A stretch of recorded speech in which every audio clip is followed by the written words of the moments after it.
विरारमधून एक धक्कादायक बातमी समोर आली आहे। विरारच्या फुलपाडा येथील एका 32 वर्षीय विवाहितेची परिसरात राहणाऱ्या शेखरने गळा दाबून हत्या केल्याची घटना उघडकीस आली आहे।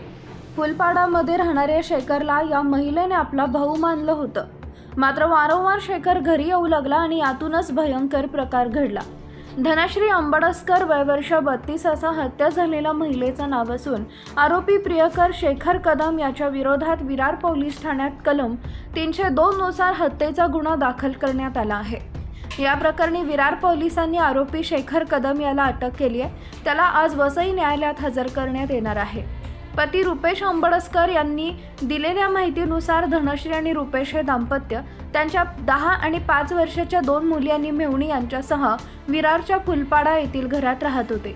सोमवारी दुपारी 12:17 सुमारास गोरेगाव येथील एक कंपनीत कामावर असताना रुपेशला पत्नी धनश्रीचा फोन आला। यावेळी तिनं त्याला तातडीनं घरी येण्यास सांगितले, मात्र रुपेशनं काहीही न म्हणता फोन कट केला। सायंकाळी 5:24 सुमारास रुपेशला त्याच्या शेजाऱ्यांचा फोन आला। पत्नीची प्रकृती बिघडली असून तिला रुग्णालयात घेऊन जात असल्याचं शेजारच्यांनी सांगितलं। हे ऐकून रुपेशला धक्काच बसला, मात्र रुग्णालयात दाखल करताच तिचा रुग्णालयातच मृत्यू झाला। शेखर ज्यावेळी धनश्रीच्या घरी आला तेव्हा तिचा पती रुपेश कामावर गेला होता। शिवाय दोन्ही मुले शाळेत आणि रुपेशची मेहुणी देखील कामावर गेली होती। यावेळी शेखर घरी आला।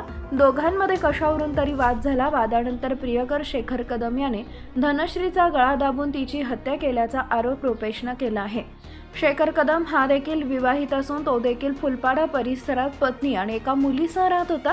या प्रकरणी विरार पोलीस आरोपी शेखर कदम याला पहाटे अटक करण्यात आली असून त्याला आज वसई न्यायालयात हजर केले जाणार असल्याची माहिती विरार पोलीस ठाण्याचे पोलीस निरीक्षक विजय पवार यांनी दिली आहे।